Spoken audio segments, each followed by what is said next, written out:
আসসালামু আলাইকুম রহমতুল্লাহি অবরকাতুহু। সম্মানিত দর্শক, ইরান এবং ইসরায়েলের যে যুদ্ধের ভয়াবহতা এবং এই যুদ্ধে যাবৎকালে ইরানের যে ক্ষয়ক্ষতি হয়েছে, একই সঙ্গে ইসরায়েলেরও ক্ষয়ক্ষতি হয়েছে এবং আমরা বাংলাদেশ থেকে যে তথ্য এবং উপাত্ত পাচ্ছি, সেই উপাত্তের উপর ভিত্তি করে আমাদের এখানকার আবেগ, আমাদের জনগণের বিবেক এবং আমাদের এখানকার যে রাজনীতির ময়দান, তার সঙ্গে সঙ্গে ভারত, পাকিস্তান, মায়ানমার এই ৩ টি রাষ্ট্রের সঙ্গে আমাদের যে সম্পর্ক, তার প্রেক্ষিতে বাংলাদেশে যে সকল দল রাজনীতি করছে, যারা রাষ্ট্র ক্ষমতায় আছে এবং যারা রাষ্ট্র ক্ষমতা থেকে বিতাড়িত হচ্ছে, তাদের মধ্যে রীতিমতো একটা যুদ্ধ শুরু হয়ে গেছে মনোজগতে। এবং যেটা এই শিরোনামে ব্যবহার করছি, সেটি হলো যে যদি স্বাভাবিকভাবে ধরে নেওয়া হয়, তাহলে ইরানের পরাজয় অনিবার্য। আর যদি ইরান বিজয়ী হয়ে যায়, তাহলে এটি তকদির কা সওয়াল হ্যায়। এটা আল্লাহর একটা বিরাট কুদরত। এবং আমাদের বেশিরভাগ মানুষ সেই কুদরতের উপর ভরসা করছে। আমরা যখন রেডিও তেহরানের কোনো ভাষণ শুনছি, ইরানের বার্তা সংস্থার কোনো খবর দেখছি, আল জাজিরার কোনো খবর দেখছি, কোনো ভিডিও ফুটেজ দেখছি, সঙ্গে সঙ্গে আনন্দের বন্যা বয়ে যাচ্ছে।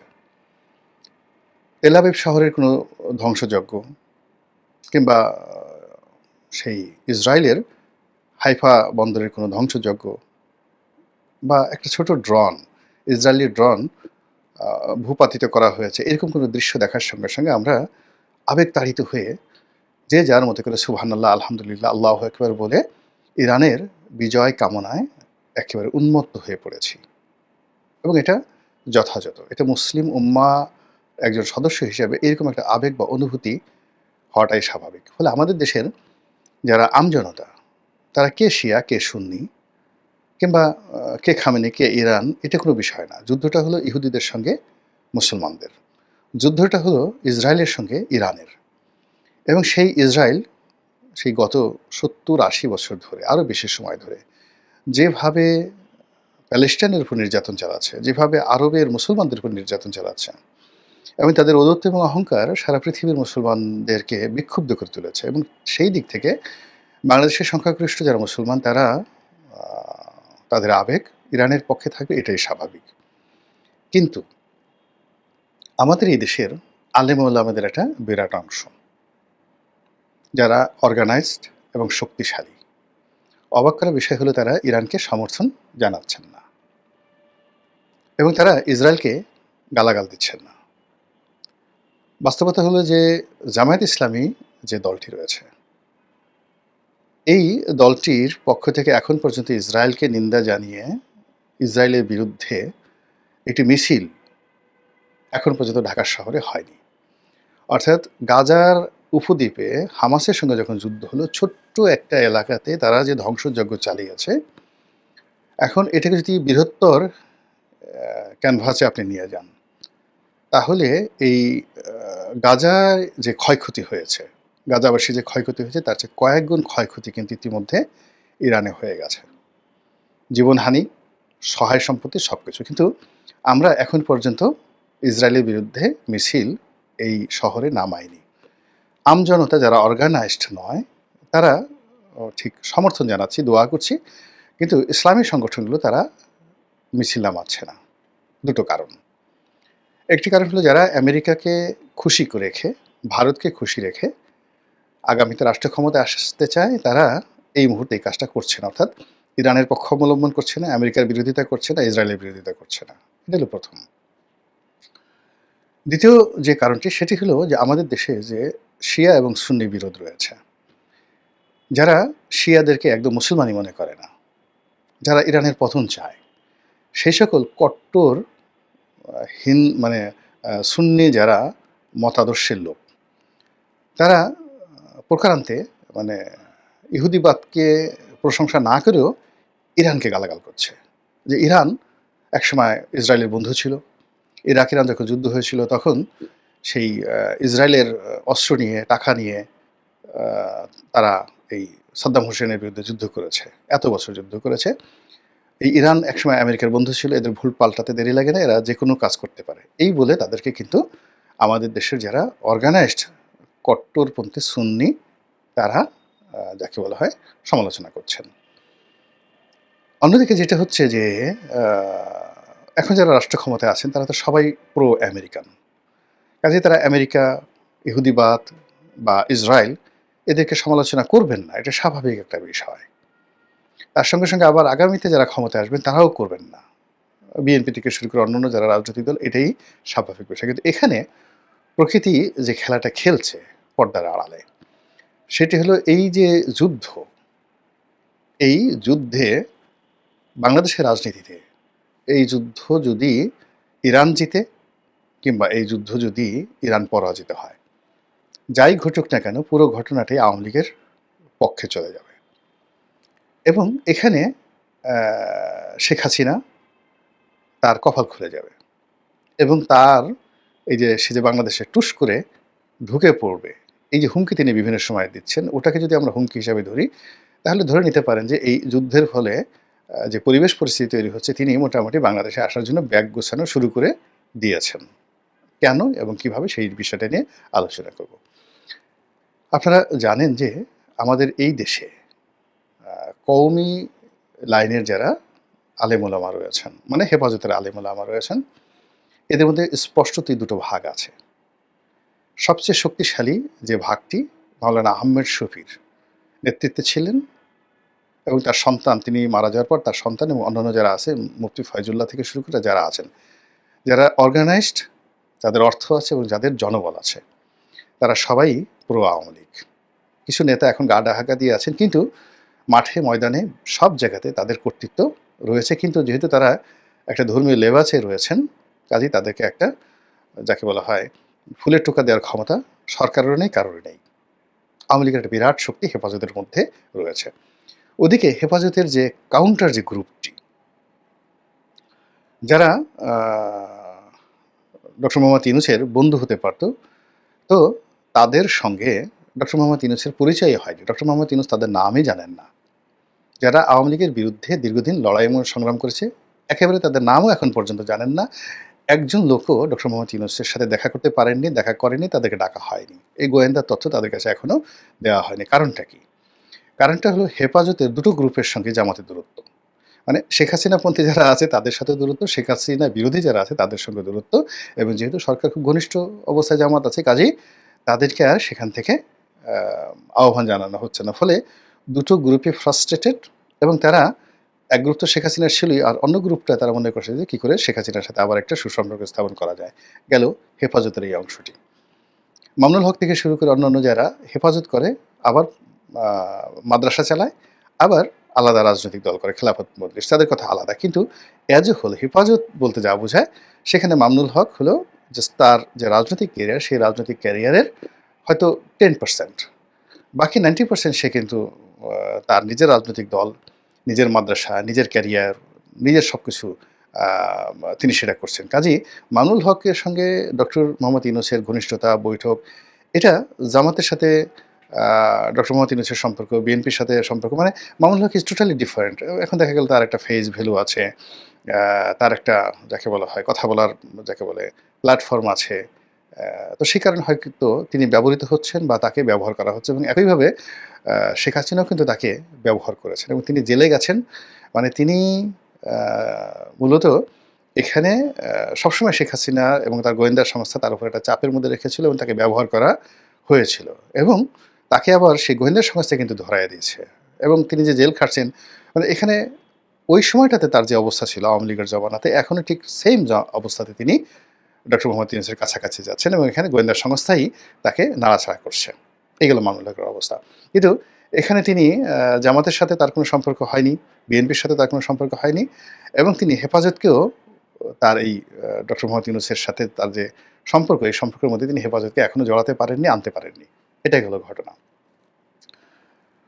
এর বাইরে যেটি রয়েছে তাবলিগ জামাত, হেফাজত গেল, তার ফলে তাবলিগ জামাত। তাবলিগ জামাতের যে দিল্লি মার্কাজের যে পুরো দুটো অংশ, একটা হলো মাওলানা জুবায়ের, আর একটা মাওলানা সাদপন্থী জুবায়েরপন্থী।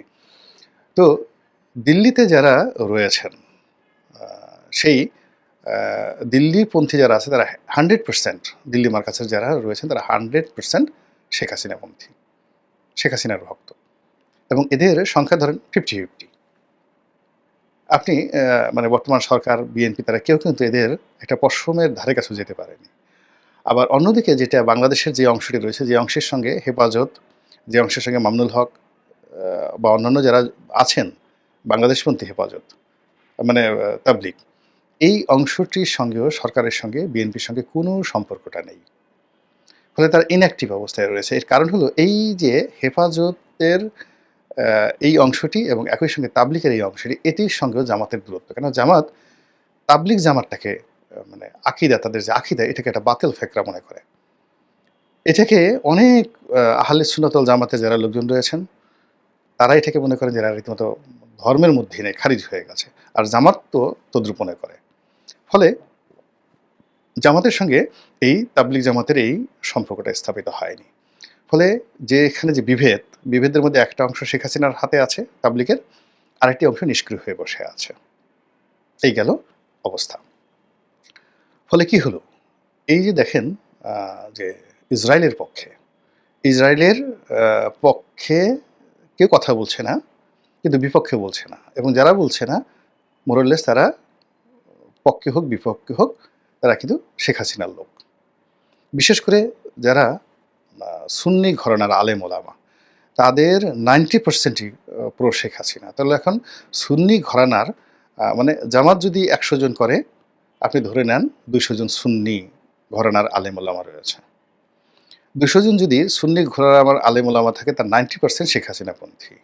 এই যত ওয়াজের ময়দানে রয়েছে। আবার ২০০ জন যদি সুন্নি ঘরানার থাকে, তাহলে প্রায় পর্যায়ের লোক রয়েছে হেফাজতে এবং সমপর্যায়ের লোক রয়েছে আপনার তাবলিগে, এবং এটার অর্ধেক শেখ হাসিনাপন্থী।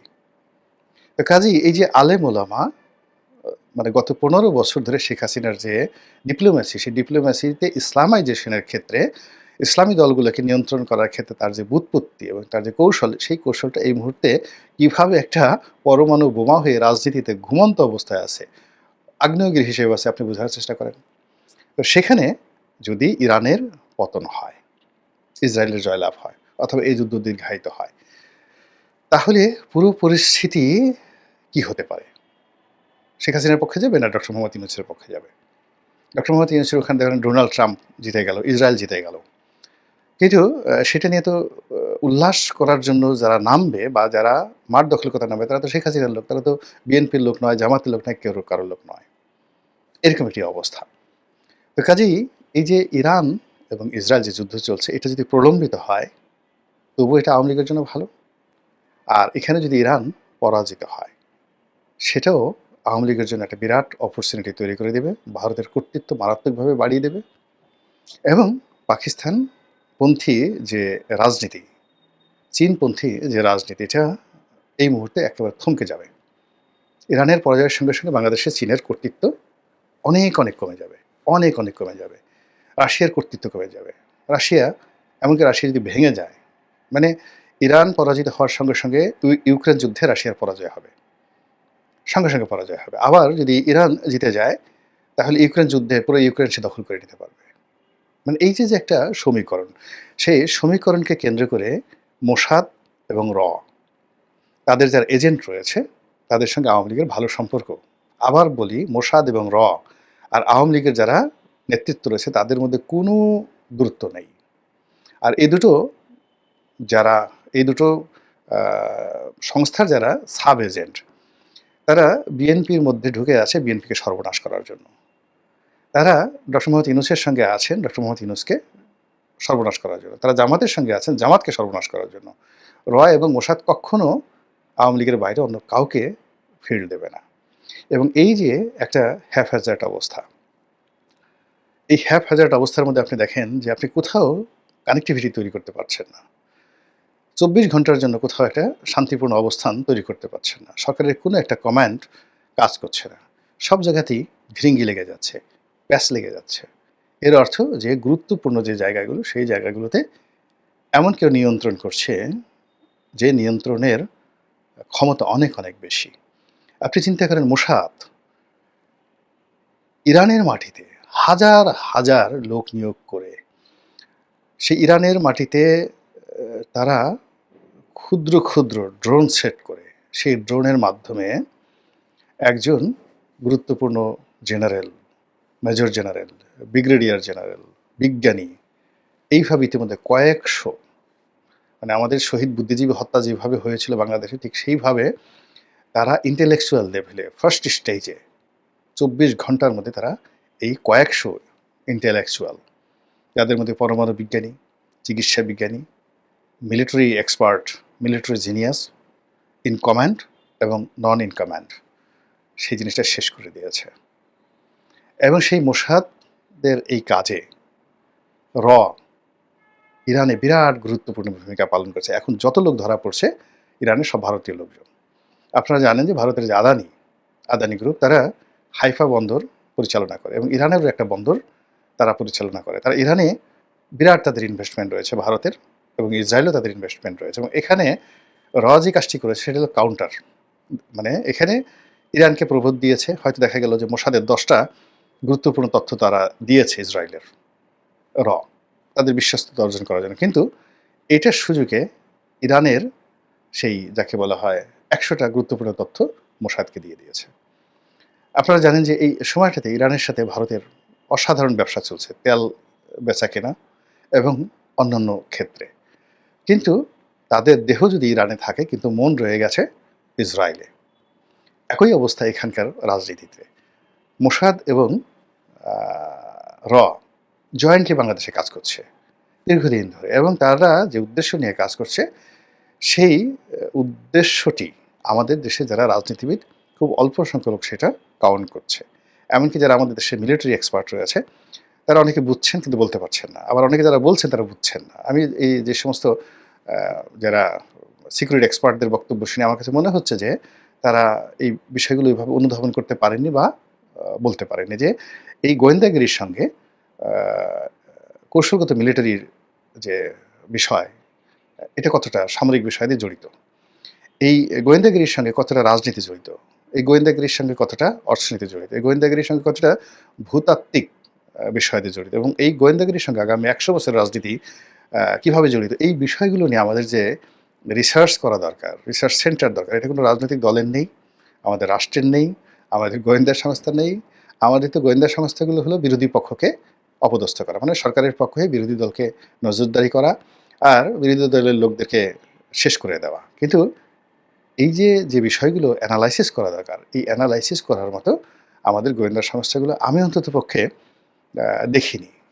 আমি এটা দায়িত্ব নিয়ে বলছি, যেহেতু আমি রাষ্ট্র ক্ষমতায় 5টা বছর একেবারে সরকারের গুরুত্বপূর্ণ জায়গাতে ছিলাম, তো আমি কখনো ডিজিএফআই অফিসে, এনএসআই অফিসে কিংবা মিলিটারি হেডকোয়ার্টারে আর একটা মিলিটারি উইংস আছে সেখানে, কিংবা সরকারের যে সমস্ত গুরুত্বপূর্ণ যে জায়গা আছে সেই জায়গাগুলোতে কখনো এই জিনিসগুলো আলোচনা হতে দেখিনি। ফলে কি হচ্ছে, এই সময়টাতে যে ভয়ঙ্কর খেলাধুলা হচ্ছে, সেই খেলাধুলায় আমরা হয়তো এমন কোনো কিছুই আশা করছি না, ভাবছি না, কিন্তু সেরকম একটা পরিবেশ পরিস্থিতি তৈরি হওয়ার জন্য কিন্তু মানে যাকে বলা হয় রীতিমতো অনেকের ব্যাগ গোছানো শুরু হয়ে গেছে, কেউ ঢোকার জন্য, কেউ দৌড়ানোর জন্য। আল্লাহ আমাদের সবাইকে হেদায়েত দান করুন এবং হেফাজত করুন। আসসালামু আলাইকুম ওয়া রাহমাতুল্লাহি ওয়া বারাকাতুহু।